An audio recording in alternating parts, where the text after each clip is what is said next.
कि पते झड़ के बाद बाहर अइबे करी जे रोवले बाऊ भी हंसइबे करी कि दूरे हमारा नजरिया से चल जइबू तू ओह दिन हमरो के केहू जियते मुआइबे करी। ए विनय भैया एगो हमारे से आदमी एक दिन कहलस कि मेरा दिल को दुखाना नहीं, मेरा दिल बहुत नाजुक है, मैं दिल सिर्फ तुमको दिखाना चाहता हूँ। ये उनके लिए कि मिलल जिंदगी प्यार कैले मजबूरी बा कि मिलल जिंदगी प्यार कैले मजबूरी बा दूगो दिल बना दी राम दूगो दिल जरूरी बा दूगो दिल बना दी राम दूगो दिल जरूरी बा जे करा के चाहिए बना लेते दूरी बा जे करा के चाहिए बना लेते दूरी बा दूगो दिल बना दी राम दूगो दिल जरूरी बा दूगो दिल बना दी राम दूगो दिल जरूरी बा।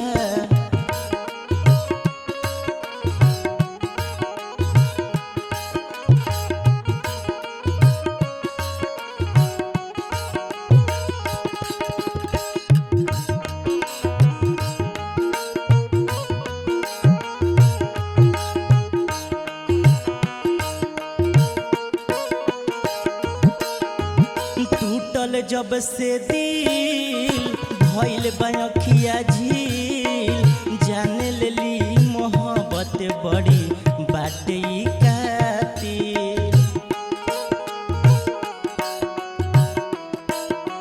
हाँ टूटल जब से दिल भइल बखिया झील जाने लेली मोहब्बत बड़ी बाटे कातिल। पूरा न भइल कहानी अधूरी बा पूरा न भइल कहानी अधूरी बा दूगो दिल बना दी राम दूगो दिल जरूरी बा दूगो दिल बना दी राम दूगो दिल जरूरी बा।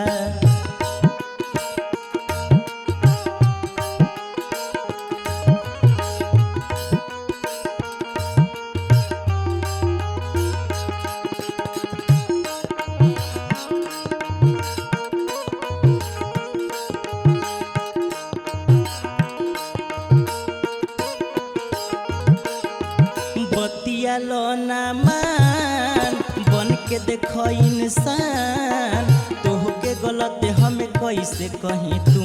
हवा भगवान।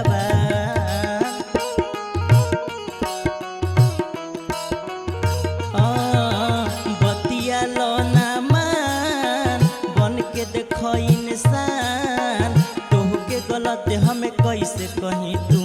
हवा भगवान। अंजनी रोहित के दिल पर मारल गइल छुरी बा हरेंद्र विनय के दिल पर मारल गइल छुरी बा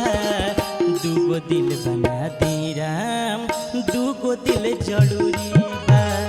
दूगो दिल बना दी राम दूगो दिल जरूरी बा मिलल जिंदगी प्यार कैले मजबूरी बा